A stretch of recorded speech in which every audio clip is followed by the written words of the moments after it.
Alrighty, I want to go ahead and get started on this.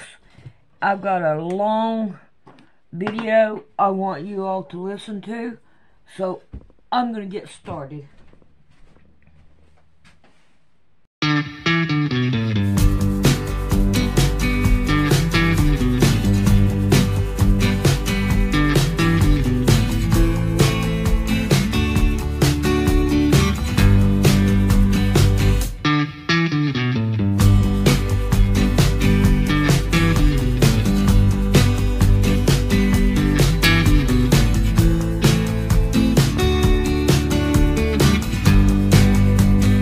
But today we're going to talk about something more serious than that.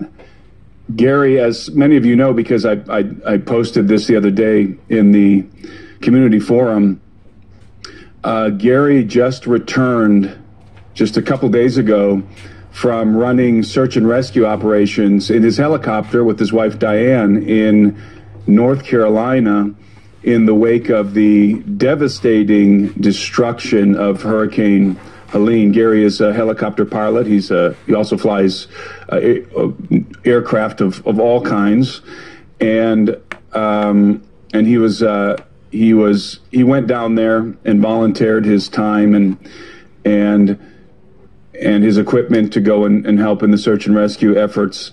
And obviously, you guys know Hurricane Helene has caused almost unprecedented destruction in North Carolina. It hit at the end of last month, and it made landfall in Florida and then barreled through Georgia, South Carolina, and North Carolina. And North Carolina was particularly hit hard due to catastrophic flooding.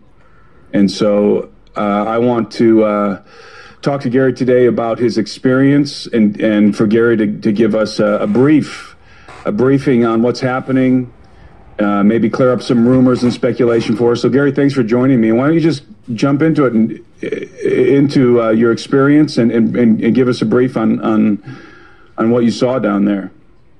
Okay, Tim. First of all, it's good to see you. Good to be talking with you. Kind of miss you a little bit. Not too much. I don't want your head to get any bigger. I do miss you. So we flew the helicopter from Texas to North Carolina. Had to stop for fuel a couple of times. That's a 7.5-hour flight in a helicopter, which is a pretty good trip. We got there. It was amazing what we saw. I landed at Hickory Airport, North Carolina, which a group of civilians formed as the base for private helicopter. They named it Operation Airdrop. And so you had about 50 private helicopters there, all volunteers. And they set up an ops center where they were assigning missions. They set up a GoFundMe for fuel, and they raised over $500,000 to cover all the fuel costs. That's awesome. Completely private. And there were initially no military, no government aid. It was all private. And flying in helicopters, relatively safe unless you're in the mountains. And of course, we were in the mountains the whole time. So as long as your engines are running, you're okay. But if you lose your engine, you're probably going to die. It was not the safest place to be operating. But there were 50 helicopters and pilots saving people and bringing supplies, and without any FEMA, without any National Guard, and it was really a sight to behold. You'd be so proud of these Americans who took their time and their equipment and met the need. I was really honored to be part of it. Our mission initially, I got there on Tuesday, was to continue rescuing people that were isolated, and particularly the mountainous areas where roads had been washed out. And another factor was the winds. There were thousands of acres of giant trees that had just been bent over like matchsticks. And not only were they covering the roads, but they were on people's roofs to tremendous destruction. And of course, down in the valleys where the rivers flow, the rivers came up to heights never seen before. And any homes that were along the river were destroyed. Any towns were simply washed away. My first mission was to go and rescue a young woman and her two children. And I landed on a riverbank in a destroyed community, and there were some rescue workers on the ground. And I asked where I could find this woman and her two children, and they said they had been washed away in the river, and they found the bodies of the two children, but not the woman. And I asked the age of the children, and they said they didn't know, but there were car seats in the car for them. So were they in the vehicle when they got washed away? You know, I don't think so. I think they'd gotten out, but they'd seen a car with the car seats in it. So that's how they figured that out. So that was how the day began. It was It's horrible, terrible opening to the events that were going on. We had a mission with a number of objectives.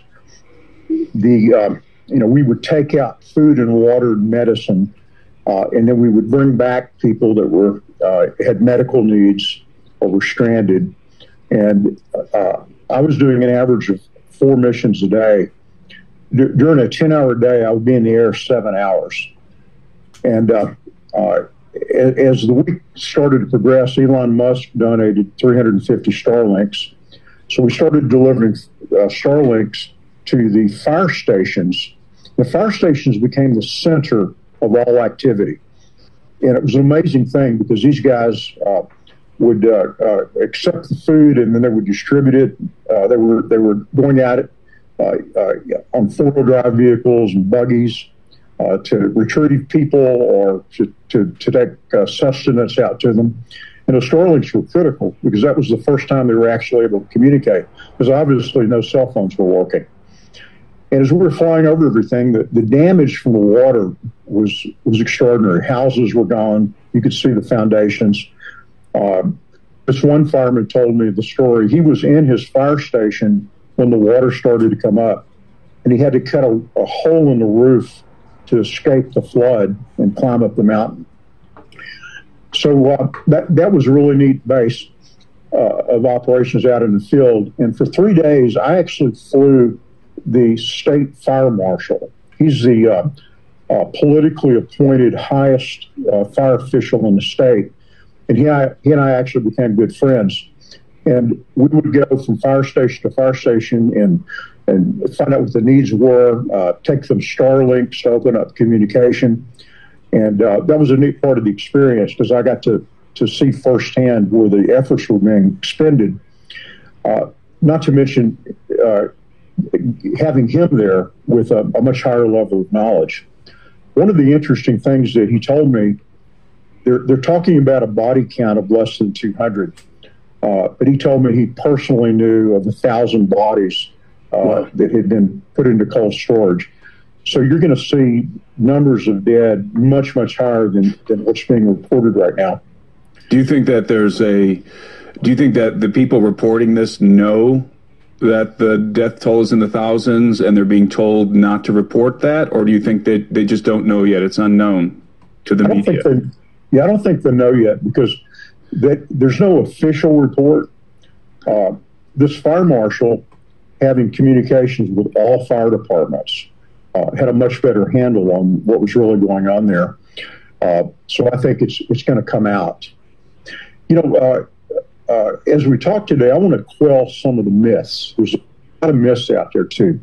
And one of the myths were, yes, there were bodies in trees and bodies on the riverside, but nothing like what the rumor mill has been talking about.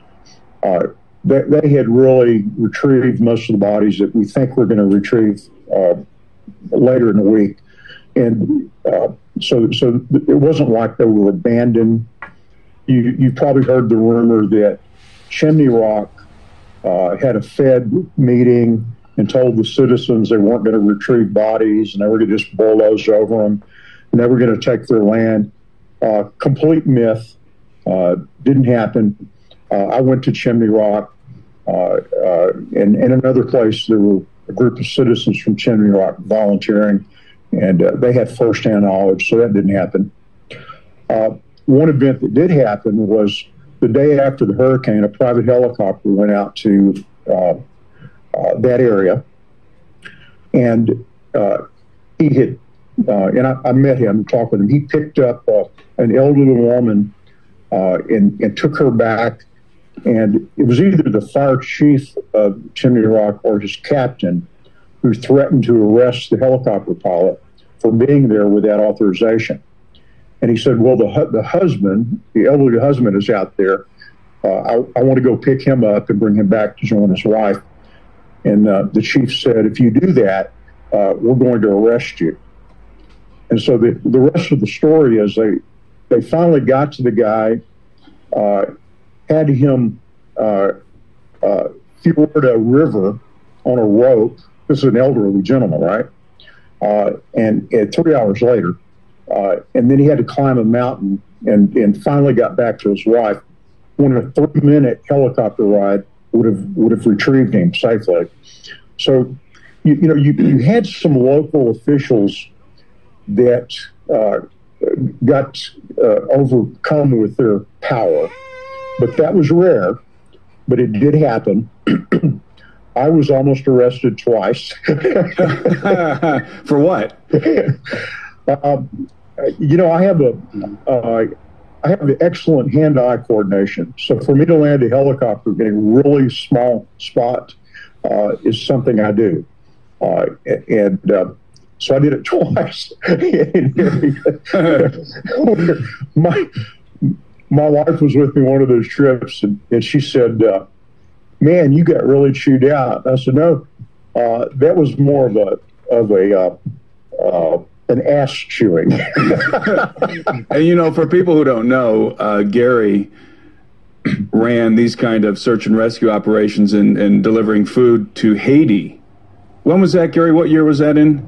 That was 2016. It was 2 weeks before the election between Trump and Hillary. Hillary. Yeah. And we were there 6 weeks. We were operating turbine aircraft that could land on goat fields, and rather than helicopters. And we would offload the food, and then we would load the wounded. And we were the only air rescue. It was not the mission of the military or the UN to do that, so we were doing it. And that was in the aftermath of the huge earthquake, and it just absolutely reduced Haiti to rubble. That was actually Hurricane Matthew. Oh, that was a hurricane. That's right. Yeah. I was there for the earthquake too. So I have a lot of experience doing triage in the field and transporting people and quite frankly breaking rules. Yes, and operating in very dangerous situations. Yeah. So for me to get closer into the people, it wasn't risky for the people. I was being careful, but there was no reason to not get into places and abandon people because the landing was tight. So that's one of the landings. I tried to land in the parking lot of the fire station in Burnsville, North Carolina, and they waved me off, and I went around the corner and landed in a church parking lot, and I happened to have on board the state fire marshal over all fire stations in the state, and a senator, state senator, who happened to be a colonel in the National Guard. And so when I moved and repositioned, 5 squad cars came out of nowhere. I turned to the commissioner, to the state fire marshal, and I said, I think they're going to arrest me. And so he got out, went immediately to them, told them that there was a colonel on board that was also a state senator, and they were delivering Starlinks to open up communication. And the police chief says, boy, that pilot's a badass. So instead of getting arrested, I just was a badass. Yeah. But anyway, so the problem was you were trying to land in areas that were deemed to be too risky. Well, that was a perception. you know, in a situation like we were landing in stuff in places, you know, a normal pilot would have just, you know, said no. But, you know, we were there for a mission, and there's always a little risk associated with it. So it was part of the adventure. You know, that's all it was. So let me quell a couple other myths. There's a lot of rumors that FEMA has been a problem. So let me tell you the reality, because I know firsthand. And remember, the base I was operating out of was the center for all helicopter activities. So what I didn't see firsthand, I heard from the other pilots. FEMA was worthless. They were worse than worthless. It's true they did eventually demand that all donations be sent to FEMA centers where they controlled it. And a good example is the Starlinks. Once FEMA got there, they confiscated all Starlinks. And then they put a requirement that a technician go with every helicopter that delivers the Starlink to set it up. Now, I have Starlinks. I'm not technically skilled, but even I can set up the Starlink in about 5 minutes. So that encumbrance was typical of government stuff. And then to make matters worse, they wouldn't give us the Starlinks. They were hoarding them. We ended up borrowing Starlinks from private citizens to get them out in the field to these fire stations because FEMA was hoarding them. And so between FEMA requiring all donations go to them and they control everything, including the Starlinks, and it was there were a couple of reasons they did that, and I want to explain that to your members. One is they wanted credit. You know, FEMA had no money available, and I know this firsthand. The FEMA director himself said that the funding was not available. Now, they denied on their website that it had gone to illegal alien support, but yes, it did. The emergency money that FEMA should have had available for this kind of situation was spent on illegal alien telephones, debit cards, and hotel rooms. And it's a good example of how the Biden administration is prioritizing its concern for the American people. We're somewhere well down the totem pole. The other thing that's interesting is anytime you're dealing with a bureaucratic organization or a corporate organization, you know, as a businessman, as a CEO, I've had to work with the corporate culture from time to time. People in those environments are not results-oriented. They're job preservation-oriented. In other words, they're not going to make a decision that might put their job at risk. And so the people in need are paying the price for a bureaucratic culture. And we saw that so clearly with FEMA. You know, not only do they not want to make a decision, but they also are on power trips. They want to control things. And most of these people that work at these bureaucracies are idiots. And so we saw that firsthand. And kind of the message here is never depend on the government to come and help you. Yeah, it's that famous Ronald Reagan quote, the most fearful words in the English language. Seven words, yeah. I'm from the government, words. I'm here to help you. I'm from the government, I'm here to help you. Yeah, and that is true. You know, even Kamala, who I wouldn't have running a snow cone stand, these people are idiots. And I'm not being mean. I'm just stating the obvious. You know, when has she ever made a payroll? You know, when has she ever built a product? These people are idiots, and they're in charge. And so you see that throughout the whole bureaucratic government, and we're giving them our money and then expecting them to be available in times of need. And they're giving billions of dollars to Ukraine. Yeah. And $750 to the victims of Helene. Yeah. And guess what? The $750 is a loan. Insult to injury. It's a loan that is backed by your property. Yeah, it's just extraordinary. It is extraordinary. So good lesson here, and you know, I'm like you. I believe there's going to be difficult times coming. There's so many things on the shelf right now that they could utilize to maintain power, whether it's World War III, the way they're provoking Russia, whether it's a grid down situation. You know, the World Economic Forum this month, any day now, is practicing what they call cyber polygon, a grid down situation, which could shut all the banks and, you know, food deliveries, all thing. They're practicing it, which scares me because they practice COVID, right? Yep. And you know, and the financial situation of the country is also very concerning. So they've got these things on the shelf that would allow them to declare an emergency and suspend the elections. And I'm concerned that we're at a critical time because we've got a trigger event, which is the election, that they're not going to lose, even to the extent of not having it. Let me return to a point real quick before we move on. Elon Musk, I don't know if you've been tracking with this, but Elon Musk has been posting, especially a couple of days ago, he was posting on X that his guys were being hindered in their attempts to deliver aid, including Starlink. But they were trying to deliver food, and they were in the air, and Musk was tweeting a lot, was whatever you call it, posting on X, and was very upset, incensed that FEMA was blocking the delivery of the aid.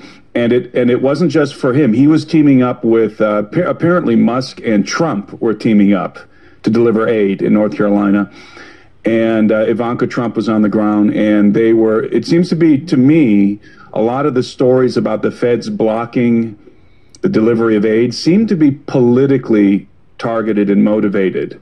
Like the last thing that the Biden administration wants right now is for the Musk-Trump team to look like the heroes in the aftermath of this disaster. So I don't have any doubt that they were blocking their aid. You know, that's what they would, I think it was the optics of the thing that was concerning them more than anything else. I mean, Trump and Musk really were sending a lot of aid right after the hurricane. And I think that makes the Biden administration look incompetent and uncaring, and it makes Trump and Musk look like heroes. And I think that was a problem for them. You know, you just opened up a lot of territory there. Trump wrote a check for $1 million. Ivanka came to where I was, to the Ops Center at Hickory Airport. No photo of it, just telling people thank you and kindness. Really neat experience. I was out on an op when she came, but my crew chief personally spoke with her. I know firsthand that FEMA took the Starlinks and wouldn't distribute them, so I was having to fly around finding them. When people were getting their internet back on fire stations, we would go retrieve the Starlink and then take it somewhere else because FEMA wouldn't release them. And that makes perfect sense, because as soon as people start getting communication back through Starlink, what do they think? Thank you, Elon Musk. Yeah. Oh, yeah. Thank you, Elon. Not thank you, Joe Biden. Thank you, Elon Musk. And I think that's what they didn't want. It is. And I'll tell you a few other facts around that. The first time we saw the National Guard was probably 5 days after the event. And a couple of helicopters showed up. Now, keep in mind, there's 10,000 people that are isolated, a couple 100,000 people that have no water and no power. So you have this massive event going on, and 2 helicopters show up from the National Guard. And we were told, and remember the senator I was with is a colonel in the National Guard, so I got this really firsthand. the National Guard had no funding available. And the funding was the reason that they showed up so late. One side story, we had a nursing home with 20 people that needed to be evacuated, and 2 of them were in critical condition. And we had a Black Hawk helicopter sitting there on the ground. And we asked them, would you go there because this is an emergency? And they said, it is not our mission to pick up people. So the colonel's standing beside me, and he says, let me handle this.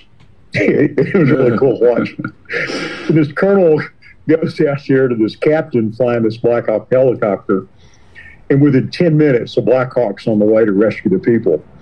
And we actually went there because we didn't think the Black Hawk could handle all 20 people. And I took the nurse that was going to accompany the patients, so we were pretty involved in it. But the other reason, the governor of North Carolina, who's a Democrat, didn't order any of the state's resources for the first 5 days of the event. And so finally, after 5 days, we started seeing some government help from the state level. And remember, Fort Bragg, which is a massive fleet of aircraft, is 300 miles away, and no one from Fort Bragg was able to come. And they said because they were preparing to go to the Middle East with all of their equipment. So you have this disaster in the backyard. The other thing was Biden shows up in Asheville, and they declare what's called a TFR, temporary flight restricted zone. So suddenly, Biden, who shows up for a photo op, probably didn't even know where he was going, shuts the airspace down. And what's funny is in order to fly into TFR, you have to be issued a squawk code by the government. And I was the first in line, so I called Washington, D.C., what you're supposed to do. They didn't answer the phone. Long story short, after about an hour, I was the first person to get the special squawk code to fly through. But this idiot had shut down all rescue operations so he could go there for a photo op. So, you know, it's not that the government or these people were evil, that they did a lot of deliberate, they're just idiots that somehow have risen to the top of the power chain in this country. And their actions just were nothing but a nuisance. You know, even, and by the way, I want to mention this, that the first stage of a disaster is this crisis stage where you're rescuing people, you know, from river bottoms and mountaintops and trying to save lives. And then you move into taking food and water to the people that don't have any resources, medicines. You know, you're getting the ill people back to the hospital. That crisis phase is over now. The roads, the main roads are all open. The roads up to the top of the mountain, the new heroes have come in. And it's the good old boys on mud buggies and side-by-sides with chainsaws. Well, they call themselves the redneck Navy or something like that, the redneck Army. You're thinking of the Cajun Navy, right? Yeah, the Cajun Navy, yeah. Yeah. Well, there weren't any coon asses there, but there were plenty of good old boys from the mountains of North Carolina, and I'm telling you, they were kicking ass. I spent a lot of time with them because as far as I could go and land, they were taking over, and I mean going up these mountaintops with chainsaws, going through the rivers, and they're now finishing their job. And that's going to be the end of the crisis phase of the event. Yeah. And with the roads open, food's now arriving via truck, and people are being able to drive out. And so we have this new stage, the second stage, which is kind of a maintenance stage. They still don't have electricity in a lot of places, still don't have water. So we're having to get the, you know, food and water and things like that, and medical supplies. And this phase is probably going to last a couple of months, and then they're going to go into the long-term rebuilding phase. So people that want to donate right now, let me make a couple of recommendations. I wouldn't go there. I would, and I wouldn't necessarily send stuff. Stuff's available nearby, like in Statesville and Charlotte, and it's much easier to drive it in from there than it is across the country. Much more affordable. The Red Cross is not a good organization to donate to. I have had to work with the Red Cross in Haiti, other hurricane events, and they are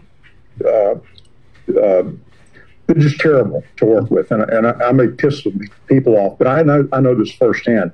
In fact, I went and looked at their financials this morning. You know, being a CEO of a billion-dollar company, I know how to read financials. And out of their $3 billion a year organization, they only have $50 million attributed to domestic disasters, which is nothing. And you can see that on the ground. I'll give you an example. In Asheville, which has been completely destroyed, it's unbelievable to see, by the way. There are thousands of people that have lost their homes and no water and electricity. The Red Cross has set up a center for people to go to, and it's for 200 people. 200. Now, the Samaritan's Purse, on the other hand, which happens to be based in Asheville, is kicking ass. They've got sites set up for thousands of people. They've got teams in there that are clearing roads and making fresh water because the wells have all been contaminated. So I would donate to Samaritan's Purse, definitely not Red Cross, or to organizations that you know and trust that are on the ground there. But again, we're past the rescue phase. Everybody's got supplies now, and there's tons of it. And they need money to get them through the maintenance phase. Samaritan Purse is a great place to put it.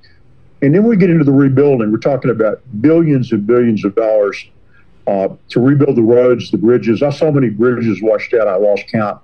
That is going to be where the real money is going to count. And I don't expect anything from the government except confiscation of what we do personally or bottlenecking everything. So I wonder, have you heard about there's some conspiracy theories floating around about something to do with mineral rights, and maybe somebody was either allowed this to happen, or even perhaps the hurricane was artificially generated. I mean, I know you know, and I know, and many of my listeners know that we have the technology to manipulate the weather at this point, and so do the Chinese, and probably the Russians as well. So weather wars have been underway probably for a decade now, and I think a lot of the extreme weather that we've been seeing over the last decade, you know, the media attributes it to climate change. But in reality, I think what we're witnessing is weather warfare in a lot of these cases. What do you think about that? Do you think that this hurricane might have been artificially generated? There's some very strange things about it when you look at the map of the hurricane, the way that the epicenter of the hurricane, the way that it suddenly popped up out of nowhere. There's just all kinds of factoids about it that I don't have in front of me. But I always wonder when I see an event like this, was this the result of weather manipulation? Well, what are your thoughts on that? Well, I agree with you. And in fact, there's some significant evidence about what happened here.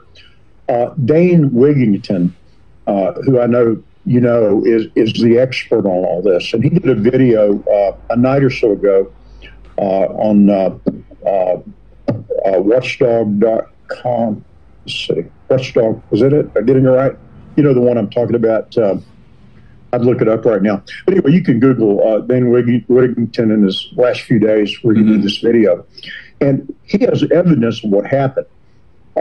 He has a map that shows the power generation that is visible and occurred just west of where this hurricane was coming through. And that power generation steered and concentrated the hurricane. I saw with my own eyes thousands of acres of giant trees bowed over. This happened hundreds of miles inland after that hurricane would normally weaken. And so his depiction of the power generation that serves as steerage and concentration of the power, the force of the storm, you can see it with your own eyes. So yes, they certainly directed it and concentrated it to this area. Now, is there a political reason? Well, the Trump voters live in this mountainous area as opposed to Raleigh, which is extremely liberal. Although Asheville is very liberal too, and it got the worst damage of all. But these people are not going to be able to vote. They're worried about finding a bottle of water and something to eat. The voting stations in most of these red areas are destroyed. So it's going to be very difficult. And remember, this is a swing state that Trump needs to win. They certainly have influenced the voting outcome as a consequence of the area that this thing went over. That's if that was their strategy, I think it's backfiring on them, because the optics of this are not good for the Biden administration at all. They look incompetent and uncaring, and it's, as I said earlier, it's Trump and Musk who look like the heroes, who are swooping in. And in fact, I watched an exchange, and I'm sure many people did, on X. I follow Musk on X, and he was having an exchange with Pete Buttigieg, or however you say his name, Buttigieg, whatever you say his name. And during this exchange, Pete chimed in and said, "No, it's not true. FEMA is not blocking anybody and from delivering aid." And Musk is saying, "I literally have a pilot in the air right now with, aid and Starlink, and they're not allowing him to land." And and Pete replied, "Well, you can give me a call if you have any concerns," something like this. And Elon Musk said, "I'll call you right now. Give me the number. DM it to me." And that was the last I think he heard from Pete. Yeah. So there's this. It's not looking good at all for Harris. Today, the FEMA disaster communication director, it's a woman, shut down her social media. And it was a social media that contained the logo of FEMA. And by the way, it's illegal. She's the communication director. And she shuts down because she was not going to deal with the massive angry people. And so that's illegal. It happened today. They have no desire to communicate with us, even if that's the title on their business card. Let's talk about the election for a few minutes. Okay. Let me pause for a moment, because I think this conversation we've had is so important. I'm probably going to post it to my YouTube channel and then put this portion of the conversation exclusive in the members community, because this part of the conversation we can't have on YouTube. So we'll probably reserve this part for the members community. So if you guys want to hear the rest of this conversation, if you're watching on YouTube, you want to hear the rest of this conversation, go over to the elbrinoanalysis.com and subscribe, become a member, and you can watch the rest of this conversation over there and all of the other material, all the other content that I've been putting on in that community. My members community is awesome. You're going to see Gary and me in the film series that we produced. That's available to annual subscribers, as well as the conference material that I have on there and everything else. So, well, hey, Gary, thanks a lot for joining me, and I'm sure everyone's going to love this. And hopefully you'll come back and we can talk about some of our adventures in Peru.